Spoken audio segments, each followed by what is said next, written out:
Сәлем достар, менің YouTube арнама қош келдіңіздер. Бүгінгі әңгімені соңына дейін тыңдап, лайк басып, комментарий жазуды ұмытпаңыздар. Үлкен киім дүкеніне жұмысқа орналасқан Айсара шексіз бақытты еді. Иә, атқаратын қызметі қарапайым, үйде жуушы ғана. Алайда бұған ренжуге болмайтын еді. Білімі мен тәжірибесі жоқ қызды бұдан артық қайда алсын? Ал білім алуға мүмкіндігі болмады. Өйткені анасы ерте дүниеден озды. Ал әкесі құрылыста жазатайым оқиғаға ұшырап төсек тартып қалды. Әкесі сол жерде ресми құжатсыз жұмыс істегендіктен ешқандай өтемақы алмады. Ем-домға қыруар қаражат керек, ал оны қайдан табады? Жинаған ақшасы жоқ. Бар үміті Айсараның тапқан табысында. Сондықтан ата-анасының басына түскен бұл сынақ оның сән үлгісін көрсетуші болу туралы арманын күл талқан етті. Ал ол іс үшін бойында барлық қабілеті бар еді. Ендігі үміті қарапайым жұмыстан түсетін мардымсыз табыс, немесе Алла жазса, абыройлы ер азаматқа тұрмысқа шығу. Мұндай ойды оған көршісі Мәдидина апа жиі айтатын. Жүрегі ауырып, жаны ашыған соң, айналайын, көрікті қысың ғой. Бәлкім Алла жар болып дәулетті жігіт кездесер, дейтін. Айсара мұндай бос қиялға сенбейтін, бай жігіттерге иек артуды дұрыс көрмейтін. Ол шынайы махаббатты аңсайтын. Жақында ғана сол арманы орындалғандай көрінген. Өмірінде Мұса пайда болды. Ол миллионер емес, қарапайым жігіт еді. Бірақ Айсара оны жақсы көріп, сезімінің өзара екеніне нық сенген. Тек құрбысының сөзіне дейін ғана. Айсара, Мұсаның некеге өтініш берген білесің бе? Деп сұрады бірде. Қандай өтініш? Деп аң-таң болды ол. Қалайша қайда? Сәбирамен ғой. Ол қала бойынша сұлулық салондарының желісін басқарады. Мұсадан 10 жас үлкен болса да, байлығы бар, түсінікті жағдай, деді. Айсара сенбей жігітіне жүгіріп барды. Сұрақтың астына алғанда, оның бәрін жасырмай мойындағанын көрді. Не істейін Айсара? Өмір ағымы солай. Бір ғана махаббатпен күн көре алмайсың. Үйленсек, қайтып күн көреміз. Менде ештеңе жоқ, сенде одан бетер. Әкеңді бағып, оны емдетуіміз керек қой. Уақытты жоғалтпаған жөн. Бәлкім, сен де өз бақытыңды табарсың, деді. Әрине, сенгенім сол еді, деп көз жасын тыйып, қыз үйіне қайтты. Ол енді жеке бақыт жайлы ойды түбегейлі жауып тастауға бекінді. Жұмысқа орналасқанына қуанғаны да сондықтан. Жұмысы ресми, жалақысы мардымды, әрі аса ауыр емес. Дүкен элиталық, сондықтан жер-көк таза. Келушілердің бәрі көлікпен жүреді, аяқ киімдері тап-таза. Тек күні бойы залды бақылап, шаң-тозаң қондырмай жүру керек. Бірақ бір мәселе бар еді. Меңгеруші. Бірінші күннен бастап-ақ ол Айсараға маза бермеді.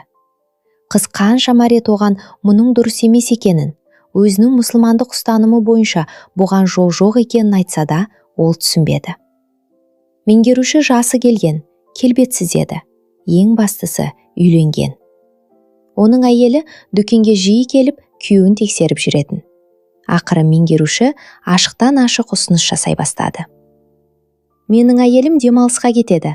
Бізбен бірге уақыт өткізбейсің бе? Айсара ашулы үнмен. Егер әйеліңізге бәрін айтсам, сіздің күніңіз не болады? Ойландыңыз ба? Деді. Содан бері меңгеруші оны тықырға таяп қудалай бастады. Айсараның жұмысқа зәрулігін білетін ол, қыздың өмірін улауға тырысты. Әкесінің халі де Айсараны қатты қинайтын. Ол күн сайын сауығып кетер деп үміттенетін. Бірақ әкесінің жағдайы мүлдем нашарлап кеткендей еді. Ол үйде жалғыз жатып жабығатын. Тек көршісі Мәдина апа ғана келіп, көңілін сұрап тұратын. Бірде Айсара көшеден иесі жүрген күшікті тауып алды. Оның әкесіне серік болатын сезді. Шынында да Ибрахим ағаның көңілі көтеріліп қалды. Енді қызға екі есе қиын болды. Жұмысқа дейін, жұмыстан кейін күшікті серуендету керек. Сол күні дүкенге бір келуші кірді. Көрінісі бай, жас, келбетті ер адам еді. Бұл саудагердің ойындағы зап қарапайым емес еді. Бұл қалыңдығыма арналған сыйлық, деп түсіндірді жас жігіт. Сатушы оған көмектесуге кірісіп, әртүрлі тиімдерді көрсетті. Бірақ жігіт таңдауының сүйіктісіне ұнайтынына, оған сай келетініне күмәнданды. ол тым еркелеу, деді ол. Ең бастысы, өшеммен қателесіп қалам ба деп қорқамын. Таңдап сатып алсам, кейін дәл келмей қалса ше? Ол мені таңдауымды білмейді деп ойламай ма? Шынымды айтсам, мен бұл өшемдерден мүлдем хабарсызбын. Сондай-ақ ол мені толықсып кеткенсің, немесе тым арықсың деп ойлап, өкпелеп қалама деп те қауіптенемін. Деп өз қиындықтарымен бөлісті жігіт. Егер оның өшемін біліп алсаңыз, жеңіл болар еді, киіп көрмей таңдау қиын ғой, деді сатушы. Мүмкін пішінін шамамен сипаттап берерсіз, деді сатушы. Қалай айтсам екен, міне, ол дәл мына қызға ұқсайды, деп кенет Айсараны нұсқады. Шынымды айтсам, бойы да, мүсіні де дәл сондай. Сіз киіп көре аласыз ба? Деп өтінді ол. Айсара көп ойланбастан келісті. Адамға көмектесу әрі өзінің де кезінде сән үлгісін көрсетуші, манекенші ретінде көрінуді армандағаны есіне түсті. Айсара иығы ашық көйлекті тез киіп, кабинадан шықты да, сатып алушының алдында айнала бергенде кенет шошып тоқтады. Жігіт оның иығына көзі бақырайып қарап тұр еді. Бірдеңе дұрыс емес пе деп сұрады қыз. Сіздің мына иығыңыздағы не? Деп дірілдеген саусағымен нұсқады. Иығында жүрек пішінді, едәуір үлкен меңі бар еді. Иә, бұл туа біткен мең. Уайымдамаңыз, мен көйлегіңізді былғаған жоқпын. Бұл мең менде ертеден бар, деп сабырға шақырды Айсара. Дәл осы кезде дүкен меңгерушісі кіріп келіп, бұл не сұмдық, деп айқай салды.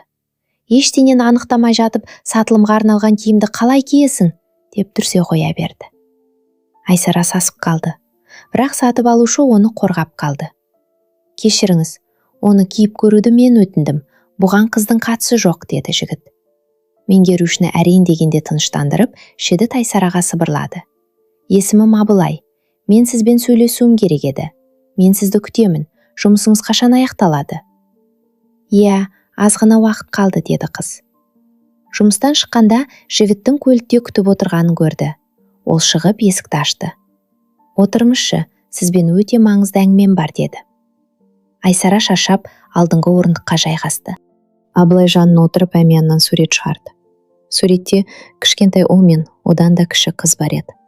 Ал қыз баланың иығында Айсарадікі сияқты мен болды. Бұл менің қарындасым. Аты Назым. Қараңшы, дәл сол мен. Мен оны бала кезінде жоғалтып алдым. Содан бері іздеп жүрмін. Сізді көріп мүмкін...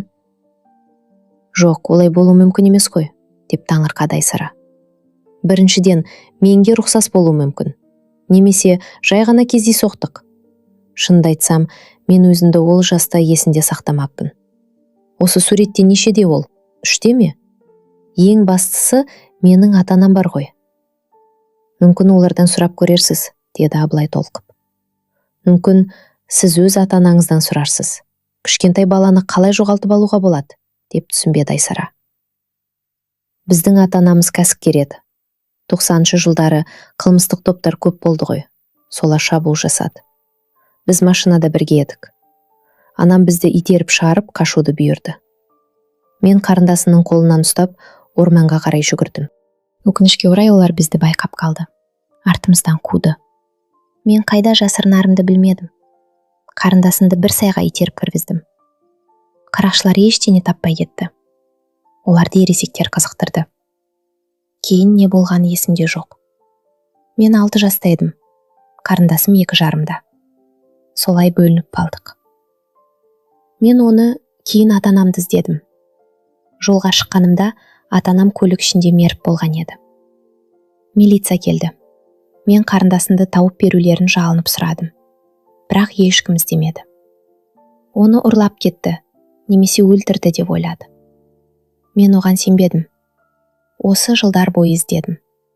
Енді тапқан сияқтымын. Жоқ, сіз қателестіңіз. Менің атым Айсара. Анам бірнеше жыл бұрын қайтыс болды. Әкем тірі, бірақ ауырып жатыр. Мен сұрап көремін, бірақ мен асыранды бала емес сияқтымын. Оның үстіне мен олардың отбасына қалай тап болдым? Олар орман ішінде тұрған жоқ қой. Біз әрқашан қалада тұрғанбыз. Айсара бұл оқиғаға онша сене қоймады. Бәрі тым ертегідей көрінді. Оның үстіне өзін ата-анасының асыранды баласымын деп ойлаудың өзі оған ауыр тиді. Алайда Абылай райынан қайтар емес. Түсінемін, мұны қабылдау қиын. Білесіз бе, ДНК сараптамасын жасайық, сонда бәрі айқындалады. Айсара бұған қарсы шықпады. Біріншіден жігітке жаны ашыды, екіншіден оған келер зиян жоқ еді. Нәтиже шыққан соң Абылайдың көңілі орнына түсер. Ертесіне зертханаға баруға келісті. Бұл оғаш кездесу туралы Айсара әкесіне айтпады. Оны алаңдатқысы келмеді. Ал Абылай болса, қуанышы қойнына сыймай, үйіне жүгіріп кіріп, қалыңдығын құшақтай алды. Назым, елестетесің бе? Мен оны таптым. Қарындасынды ма? Деді қалыңдығы суық дауыспен. Тағы қандай қарындас? Қайда таптың? Деді ол наразылықпен. Абылай асыға үсіге болған жайтты айтып берді. Бірақ сүйіктісінің бет әлпетінің қарайып бара жатқанын байқамады.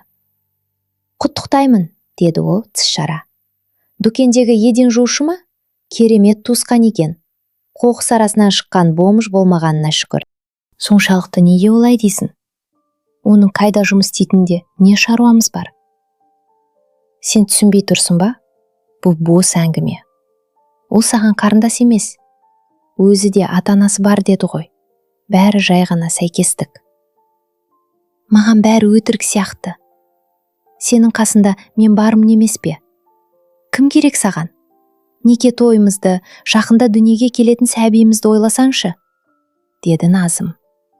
Абылай қалыңдығын жақсы көрсе де, оның бұл қылығына ренжіді. Ата-анасы қайтыс болған соң, ол туыстарының қолында өсті. Олар оны кемсітпеді. Әкесіне қалған мол мұра Абылайға сапалы білім алып, өз ісін ашуға мүмкіндік берді. Бірақ қарындасын іздеу арманы ешқашан өшпеген еді. Назымның бұған соншалықты теріс көзқараспен қарауы түсініксіз болды. Қалыңдығы басқа бөлмеге кіріп есікті жапты. Шын мәнінде ол жалғыз қалып, өзінің сыбайласы, әрі көңілдесі Мирасқа телефон шалу үшін кірген еді. Оның жүктілігі де сол Мирастан болатын. Абылай оның тағдырының сыйы еді. Жалғыз басты, бай, құлағына дейін ғашық адам. Оны тапқанда Назым жеңіске жеттім деп ойлаған. Енді міне, бәрін білдіру мүмкін қарындас шыға келді. Ол өз сүйіктісімен Абылайдан құтылудың жолын әлде қашан ойластырып қойған еді. Мирас, бәрі құрытын болды. Оның шынымен де қарындасы бар болып шықса ше, деді Назым. Неге дүрбелең саласын? Ол туралы білетініңді айт. Мен оны қалай бейтараптандыруды ойластырам, деді Мирас. Абылай қалыңдығына қарындасым қай жерден тапқанын адал айтып қойған еді. Түсінікті, бәрін ұқтым. Ертеңнен бастап сол қарындасы оны жолатпайтын болады, деді. Ертесіне таңертең Мирас Айсараны дүкеннің сыртында күтіп тұрды да, өзін полиция қызметкері ретінде таныстырды. Азаматша, сізге кеше бір жігіт келіп, қарындасым деп айтпады ма? Айсара шошып кетті. Ол алаяқ. Біз оны көптен бері іздеп жүрміз. Ол қыздармен осылай танысып, туыспын деп алдап, кейін ірі несиелер алдыртып ғайып болады, деді. Құдайым-ау, деп Айсара сеніп қалды. Ол өте сенімді сөйледі. ДНК жасаймын деді. Ой, аңғал болмаңыз. Тесті кез келген жерде басып шығаруға болады. Мәселеге тап болғыңыз келмесе, одан аулақ жүріңіз. Айсараның сенімі оянды. Бұл сөздер Абылайдың әңгімесінен гөрі қисынды көрінді. Полицейге алғыс айтып, жұмысқа кірісті. Абылай келгенде ол суық қабақ танытты. Кетіңізші, менің ешқандай бауырым жоқ, ешқандай тест жасамаймын. Абылай таңырқап, неге? Келістік қой, деді. Кетпесеңіз полиция шақырамын, деді қыз. Абылай аң-таң болып дүкеннен шықты. Ол мұның қарындасы екеніне, тіпті анасының кескінін көргеніне сенімдеді. Алайда көп ұзамай оның басынан бұлт үйірілді. Ол ауруханаға ауыр әрі күрделі дерттің белгілерімен түсті. Басында жай ауру сияқты көрінгенімен, тәжірибелі дәрігер оның уланғанын анықтады. Бірақ кім улады, немен улады? Оны қатты уайымдап жүрген қалыңдығының өзі де нақты ештеңе айта алмады. Назым оның не жегенін де көрмегенде кейіп танытты. Бәлкім жұмыста немесе жол-жөнекей бірдеңе жеген шығар, деп Назым өтірік жылап мұңайғансыды. Ал Абылайдың жағдайы мүлдем нашарлап, ес-түссіз жағдайда комаға түсті. Айсара болса, басына келе жатқан үлкен қауіптен аман қалғанына қуанып, өз жұмысын тыныш істей берді. Үйге келгенде, әкесінің жағдайы жақсарып қалғанын көріп, басынан өткен алаяқты оқиғасын айтып бермек болды. Әке, елестетесің бе? Ай қулық. Бір сурет тауып алыпты. Ондағы қыздың иығында дәл менікі сияқты мен бар. Тіпті маған ұқсап та кетеді. Ол мені аңдып жүрді ме екен, деді. Ибрахим аға кенет қабағын түйіп ойланып қалды. Әй қызым, енді осы құпияны ашуға тура келетін шығар, деді. Қандай құпия? Не айтып тұрсыз? Деп таңырқады Айсара. Түсінесің бе қызым? Сен шынымен де бізге туған қызымыз емессің. Анам екеуміз бақытты өмір сүрдік, бірақ сәби сүйе алмадық. Жастық шақтағы ауыр отадан кейін дәрігерлер бала болмайды деген. Бірде достарымыздың саяжайынан қайтып келе жатып, орман ішінен 2 жасар қызды көзіміз шалды. Аш-жалаңаш, тізелері қанап, жанында ешқандай ересек адам жоқ. Алып кет, сұрастырдық. Бірақ ол әлі сөйлей алмайтын сәби еді. Қысқасы ол сен едің. Біз сені асырап алдық. Сондықтан ол жігіттің алаяқ болмауы да мүмкін, деді. Айсара есеңгіреп қалды. Ата-анасының өзіне қаны бір емес екені ойына да кіріп шықпаған. Ол болса, кеше тест жасаудан бас тартқан еді. Енді Айсара бауыры болу мүмкін сол жігітті не болса да табуға бекінді. Бірақ қалай? Абылай оған өз телефон нөмірін берген болатын. Айсара нөмірді тауып қоңырау шалды. Ол ауруханада, деді арғы жақтан бір әйелдің көңілді дауысы. Енді бұл жерге хабарласпаңыз. Қалайша, ол ауруханада жатса, мен онымен сөйлесуім керек еді ғой, деді қыз. Бейтаныс әйел әлі де мәз болып күліп жатты. Бірақ бұл да болса бір хабар еді. Айсара барлық аурухананы іздеп, ақыры жекеменшік қымбат клиникалардың бірінен Абылайды тапты. Медбикеге жағдайды түсіндіріп, Абылаймен сөйлесу керек екенін айтты. Болмайды, ол қазір ес-түссіз реанимацияда жатыр, деді медбике. Ал қашан жақсарады? Маған онымен сөйлесу өте маңызды, деп жалынды Айсара. Оны білмеймін, дәрігерлер барынша тырысуда, деп иығын пиқан еткізді медбике. Айсара орындыққа отырып жылап жібере жаздады. Бұл оның бауыры болуы мүмкін.